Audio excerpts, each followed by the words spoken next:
Hello everybody. Today I'm going to be doing a pretty in-depth review of everything this drone has to offer. So we'll start off with the camera.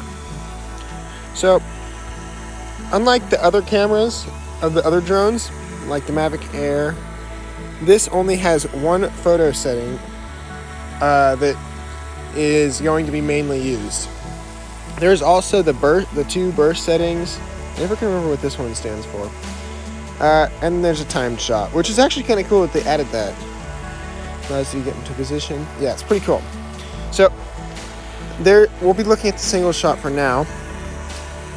One thing that took me a little bit to figure out is that once you select something, you have to go into settings, click camera, then you can adjust all of its settings. You can choose whether to have it JPEG or output the raw image without being compressed at all. JPEG will be compressed and it'll store easier. The raw image will not, and it'll be a lot bigger. The rest of it, you can have a histogram, which shows histogram, which shows your light. Got overexposure warning, which will show red on stuff. Like I'll show you. I'll really look at the sound. See, like that. Shows like that. Yeah. I have the two lines here so it's easy to center stuff.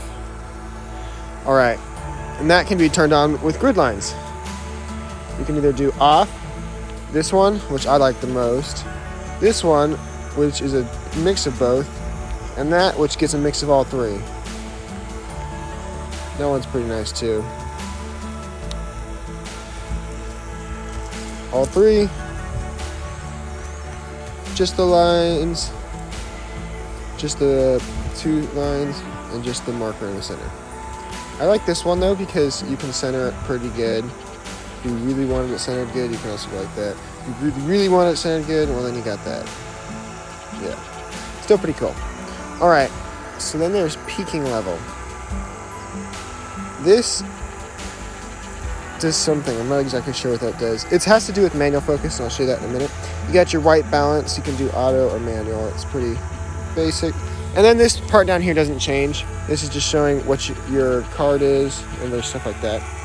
Then you got your video cache. This is the videos that'll be stored on your phone before they're automatically deleted. Yeah. Alright, so now let's have a look at this camera. So this will just be the standard camera. We're not going to be in explore mode. So you can adjust which device you're planning to store it to, whether it will be the internal storage or the SSD or the SD card you'll put in there. You just click the storage icon down here at the bottom right, and I'm going to be using the SD, so I'll be clicking that right side. And then you can change the format from here by just clicking that and using the slider. I'm going to stay with JPEG. Then you can mess with the light right here. I can't remember what this stands for, but they have a wide area you can mess with. Make it really bright and overexposed, or just leave it perfectly how it's supposed to be. Let it go auto. So right now we're on the auto camera, but you can also switch it to manual. Hold on. Let's just switch everything back to auto. I was trying to take pictures last night, but it was only starlight, so I didn't get to see anything at all. Really. I mean, I could see the stars, but that was about it. So from here, we're able to adjust the ISO to whatever we want. We get 100 ISO is probably the best, but you can adjust it however you like. Shutter. You want to take a really, really fast picture. Just keep going all the way to the left. And this will allow you to take like a sports shot. The higher the shutter rate, the better clarity a picture will have, but it won't have as much light. That's why the ISO is going up. Now we'll get to aperture. The aperture adjusts how much light this thing is taking in. Usually you can just leave that one to auto. And this is the bottom thing. Again, this will go on. This will add how much light digitally, if I remember right. It's pretty cool. There's the Eufy cameras again. I always forget to turn my camera on silent. Alright, so that's the basic settings with manual. You just click the bottom right again, turn it back to auto. Auto is probably the easiest.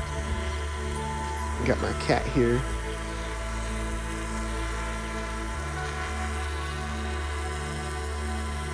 Yep. Let me turn off that overexposure warning. Let's have it focus on the cat. Oh, I had it on manual focus, that's why. You can click the button right here to change to from manual focus to autofocus. As you can see, there's a cat. Alright. Come on. Forgot to turn my phone on silent, so now I'm going to get a bunch of alerts like that. There is also the ability to adjust where the thing is focusing at by clicking the AF right here. You just click that, and now you're at manual focus. So now it won't automatically focus. It'll only focus on stuff that you want. If you hold it, you can adjust it to how you like it. As you can see. Come on, cameras. Autofocus. With this drone, autofocus works pretty well. So let's just go back to autofocus. That is pretty much the big things about the single camera. So if I remember right, this doesn't have any extra settings. No, it's just the same. Yeah. I can't remember what this stands for, but yeah. Then you got your time shot, which is pretty simple. They allow you to have 60 seconds, which is pretty crazy. It's a really long time to take. Alright. And I think that's still the same. Yep, it's all still the same. Let's see. I think that's good for the camera. That's all the settings for the camera. So, a few things change when you're in scouting mode. You don't get any of the more intricate options, and you can only do auto. You can adjust some of the other things like that. Come on. Just a cat. Yeah. So explore mode's pretty good, but you're going to want to stick to regular mode if you're doing videography and stuff like that, or taking pictures. Alright, so now let's go to video. And unlike the previous drones, you just get two options here. Normal video or slow motion video. Now what's crazy about this drone is it does slow motion in 4K, which is pretty crazy. It's also got cinematographic 4K, yeah. Still same 120 frames, but 4K is pretty nuts. Most of the iPhones don't even support 4K slow-mo. Alright, so let's go to the settings for this. And as you can see, our settings have all changed. Now we have a choice of whether to put in MP4 or movie files, D-Log, color format, or normal, H.265 or H.264. I like H.265 just because it can store better. That's the HEVC. We got the bit rate. This will be, if you click it to the left side, if you want your files to be more compressed and save more space. To the right side, that'll have a stable bit rate. It'll keep your files, your bit rate exactly the same. This will adjust it depending on your storage space, and this will not.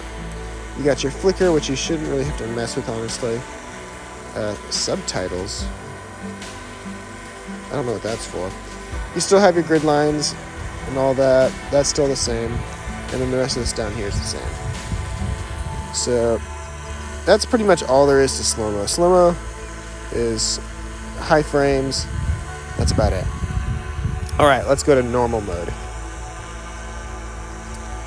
So normal, we're allowed to adjust the resolution quite a bit. 4K has up to 60 FPS and down to 24. 1080p has 60 FPS, and it's pretty much the same as that. But now we get this new option, 5K.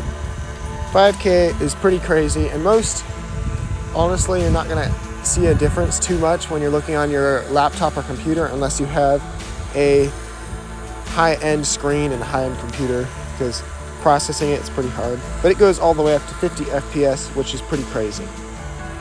So I usually stick with 4K at 60, gives me a good choice to mess around with. So from here, we'll get to use a up to 2x digital zoom with 4K. With 5K, we'll get, I'm pretty sure, 4x digital. No, it's still 2 times. But it looks really good. Up to 4K. Got your autofocus, which is pretty much the same. Let's go back to 60. Yeah. All right, so now let's look at the settings. Well, we'll look at the settings now.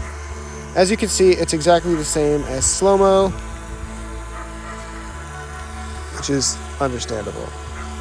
Now you can also adjust everything manually, which is the same as in the camera. Oh, but you have a couple more settings down here that are pretty much the same. I might have missed that last time, but yeah.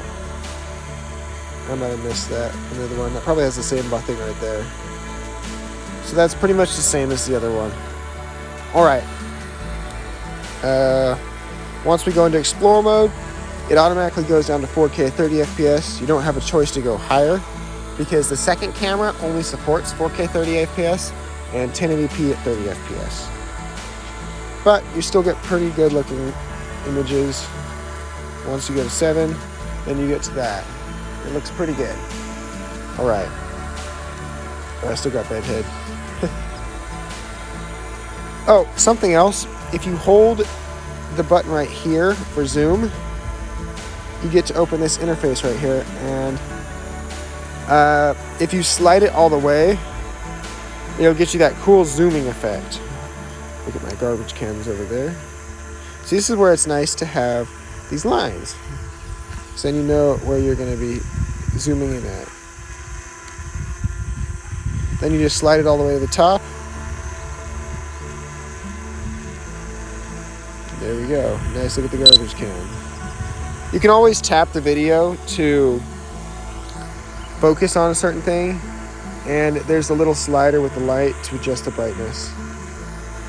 Alright, let's leave this mode. Go back to normal mode. That's another thing that's interesting. If you double tap on the screen, it'll move to where you click. If you hold the screen, you'll also move the camera. But this time, it's moving it only the gimbal. If you hold the screen and move it around, here, I'll show you a close-up what I mean. Explore mode. I'll turn around. All right. So if you just tap it and hold it like this, you can move the gimbal around manually.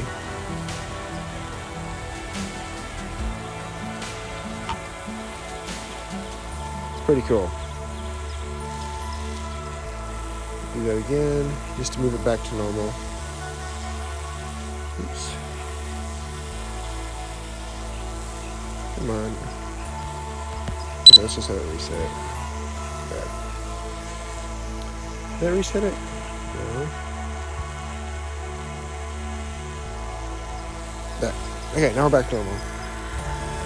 Hold on, Mom. I'm doing something. Alright.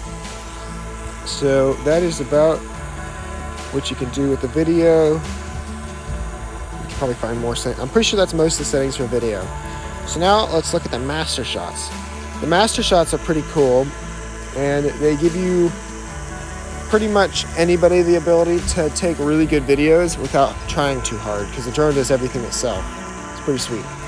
It automatically finds people in vehicles, and you just click on them and it'll automatically lock onto them. You can choose which master shots you're going to do and how you're going to do it. So it's trying to do everything for me, but let's just go into the settings and which master shot you're trying to take.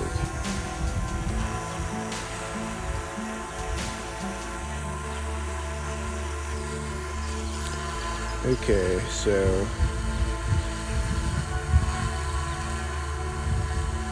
let's just do auto. Auto looks the best, so I'll move over here a little bit. Sorry about that. As you can see, the camera is able to focus on me pretty good. Let's move a little closer. All right, So this will take about 2 minutes. Let's see if we can get it to go smaller.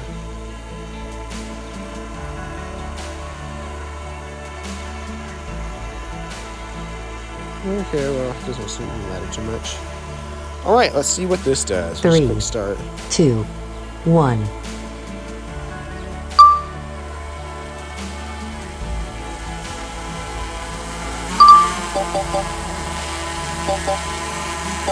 Okay.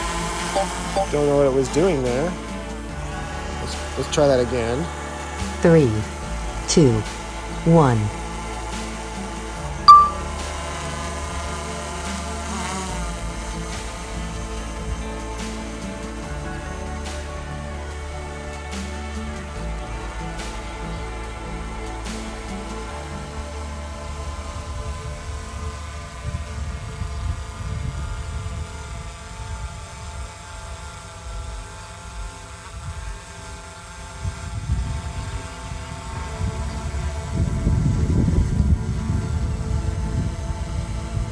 You can see the percent that it's taking to do it at the right. This just seems to be running through all the master shots.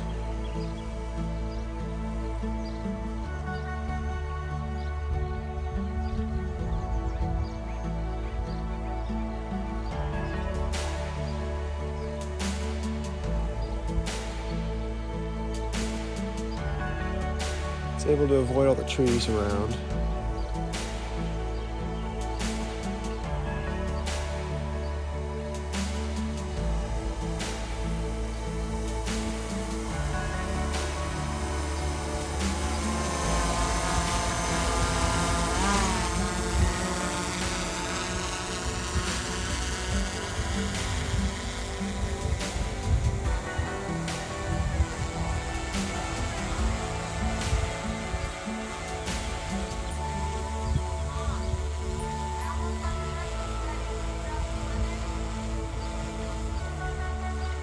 Mom just asked me something.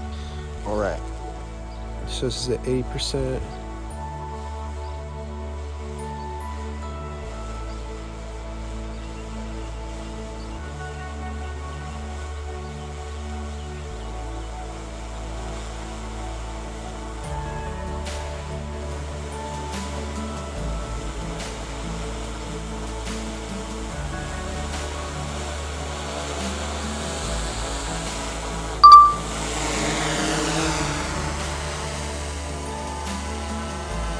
And it returned to its original location. Let's see what it looks like.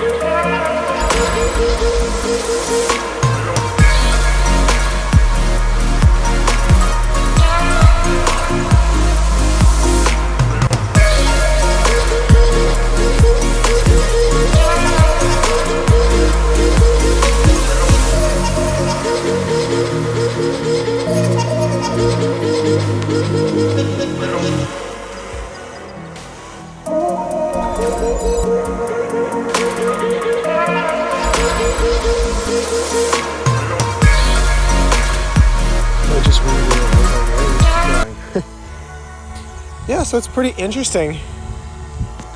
Master shots are. Let's see if you can adjust any of this in here. Oh, it's just got the regular stuff. Color, change it? No. Everything seems to be pretty much the same. All right, quick shots. So this was that pretty much did all of the quick shots. All the quick shots are pretty cool. There's different ones that look pretty good. I'll go into that in a different video, but for now, we'll just not. Then you got Hyperlapse. We should have Hyperlapse. There we go. All right, so Hyperlapse is DJI's special name for a time lapse. So they have a few settings you can do. By clicking this, you can adjust the interval between pictures, which will make the higher the interval, the faster things will look. You can adjust the length and the speed of the drone. So the length will tell you the total length of your video. You can go quite a bit out, but you have to have enough charge. That's saying I don't have enough charge. So 25 second to 2 second, yeah. So I'm not gonna be taking a time lapse because they still do take a while. That'll take 1 minute and 40 seconds. Then you can do a circle time lapse, which will do a circle around me, which will be pretty cool. You have to stand still. Course lock time lapse, which will have a direction that you can set in the map here. And then there is waypoint. Waypoint's probably the coolest because you set the waypoints on the map and it looks really good. All right, so that's the hyperlapse. You can also adjust the format. Unlike the Air series, you can't do 8K, you can just do 4K because the lens doesn't have that special ability. But you can choose to do JPEG or RAW. And if you do RAW, that'll take a lot. All right. So that change anything? Yeah. Okay. So let's go to panoramic. And panoramic's where it gets really cool. Because let's take it over here. I'll go up a couple feet. And there are a few different panoramics you can take. The sphere is probably the coolest one that DJI has because it'll actually take a bunch of little pictures and make them all into one 360 picture, and it looks super good. So I'll show you that here.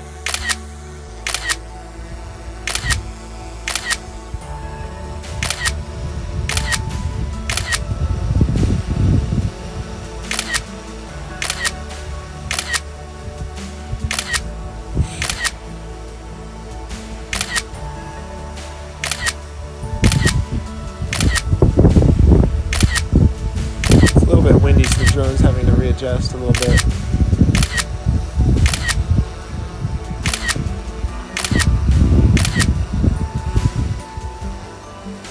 Now it's done with the pictures, and now it's stitching everything together.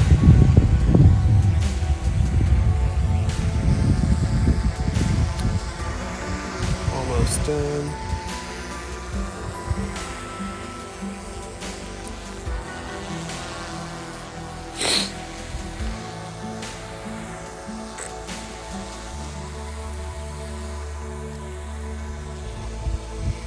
It'd be like video synthesis is complete. Aha! That was just rude. I accidentally moved the stick on the remote, and it was like, JK, not gonna be able to do it. Okay, so, well, there's a couple more settings. The sphere is really cool. I'll have to show you that one in a different video. Just go directly on this one. There's the 1080, which will take a big old panoramic picture. Wide angle, which will take a really big picture. And then vertical, which will take a line of pictures going up and down. Let's go to normal. So this will take a big picture like this.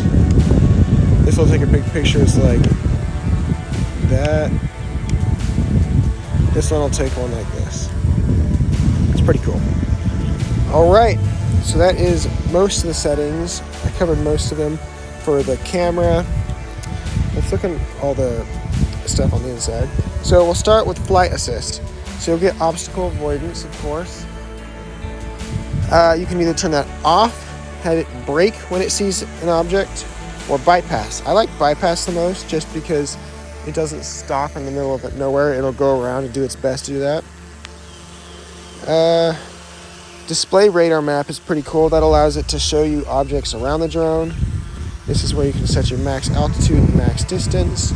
Most of the time you'll want to have that with your local laws, but I just have it set to that so it won't interfere with my filming.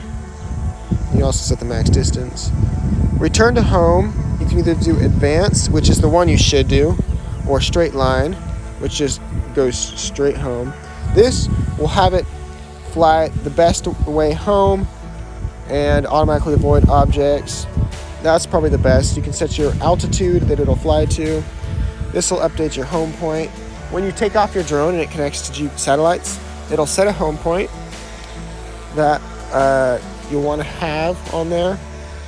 It'll automatically do that when you start though.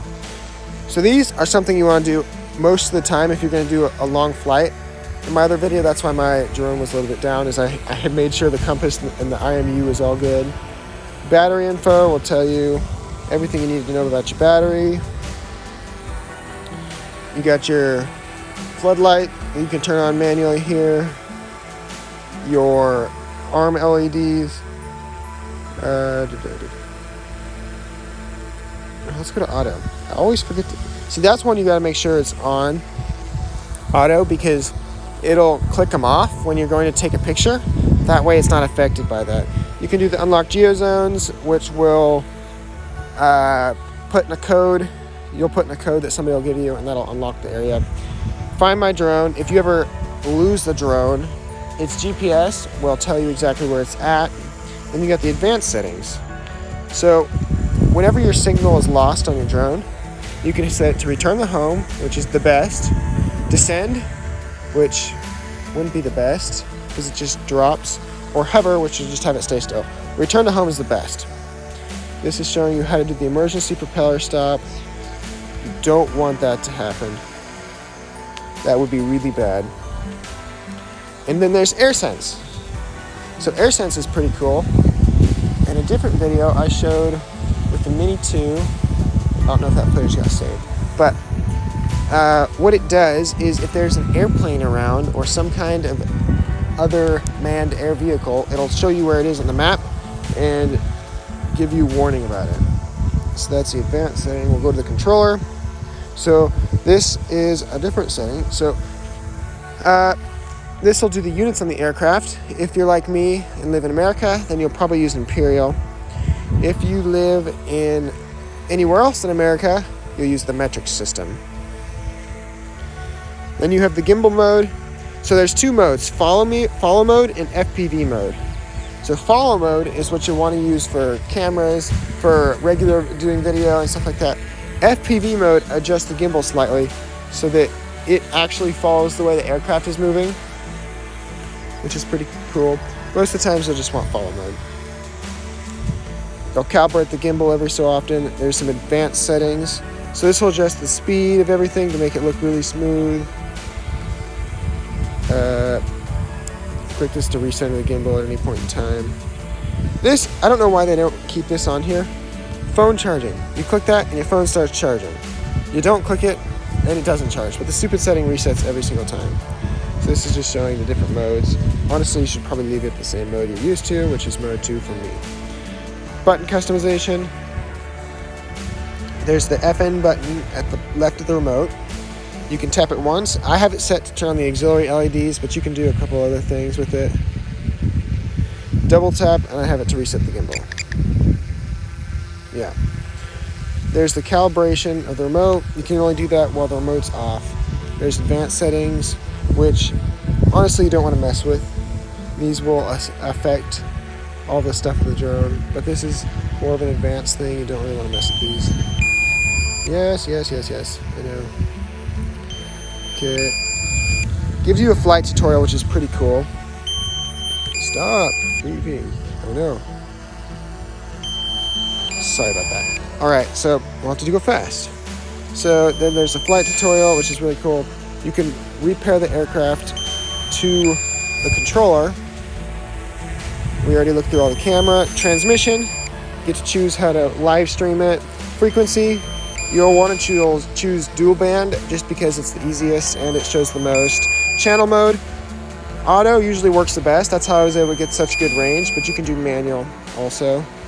Then you have the about that just shows everything about the drone. All right, so that is everything that I can think of. So, oh, I forgot, there's a bunch more settings when you go to different modes. This one isn't affected, but sports, when you click the sports mode, which is on the controller, it disables all the sensing things, but makes the drone go a lot faster. All right, so let's just have it land. To land, you can either click this and have it return to home or land directly where it's at. So for this, I'm just going to move over to asphalt and have it land directly where it's at. You just hold it and Landing. it'll start to land.